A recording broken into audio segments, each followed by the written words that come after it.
I do want to talk about a personal experience you have coming up. So you're going to be teaching a night course, not a night course. What do you call it? A continuing education course at University of Toronto. And so one of Correct. the Yeah. things I thought about was, I have a teenager who's in high school, and Oh, they sorry. talk about chat GPT. Oh, it's okay. Yeah. He's good. They talk a lot about chat GPT and, use in essays and, or how not to use it in essays and such. And so I think just with chat GPT and AI today in its current form is already creating a disruption in the classroom. So speaking of, productivity, time savings and such, how do you think this is going to change how you're going to have to be in terms of teaching? So you're going to be teaching this course coming up, and it's a bunch of adults. You want to talk about the course? Yeah, well, it was interesting because when I started designing the course, and it's been a couple of years in designing this course, so ChatGPT wasn't really a big thing. I first started using LLMs a little before that, and large language models like ChatGPT, and I found it really interesting when it came up, and it was like, okay, well, how can I use this? And as an instructor, how will this help me?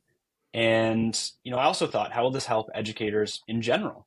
And there's a lot of different ways. So first off, there's developing lesson plans, things like that, generating content. I even though I didn't use it extensively, sometimes I used it to validate things like, hey, I've got this list of great tools. By the way, my course is Foundations of Data Architecture and Governance. So of course, I've done there's a lot of different modules in that. I've gone really deep on a lot of them, but some of them I'm not quite as familiar with. So it's like, hey, these three tools I think are the big ones, but I'll check ChatGPT just to see if if I got it right. And like, oh, okay, yeah, those are the big ones, and okay, we're good. So it was great for things like that. But again, Mm-hmm. because it came a little bit later, and copyright concerns and things like that as well, I didn't want to use it too extensively. But what I did do, which was pretty interesting, was I ran my final exam questions through it to see how that would work. And it was pretty interesting, not just because it's how it performed, but it made me actually question a couple of the answers that I had.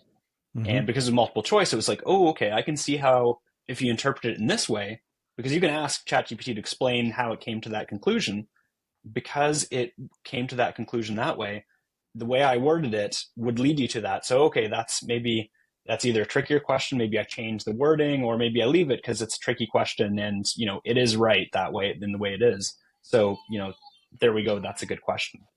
Mm. But yeah, it's really interesting to see how that's going to change. It's going to be very difficult as technology has been to make sure that folks don't cheat and things like that, because as we've seen right now, Chat GPT's it scored 1410 on the SATs, and you've heard Mm-hmm. about it passing bar exams and things like that. So Yep.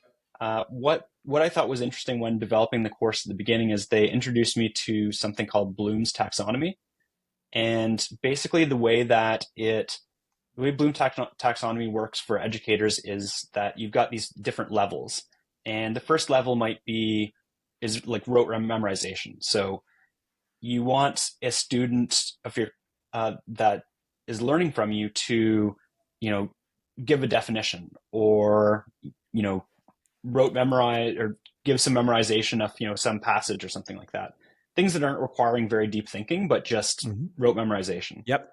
And then as you go further and further and further, there's things like, analyze this concept or compare these two alternatives and things like that, where you get a lot deeper in thought and understanding, of course, as well. So when I was doing the exam, knowing Bloom's taxonomy, I was going more towards that understanding side of things rather than the rote memorization. Not only because it's open book test, but Mm-hmm. in the end, but for that reason, because students are going to get more out of it, and in the end, it's hopefully it'll trip up something like Chat GPT. So it was Yeah. interesting to see that, and that educators will have to move towards that, which is I think better for everyone.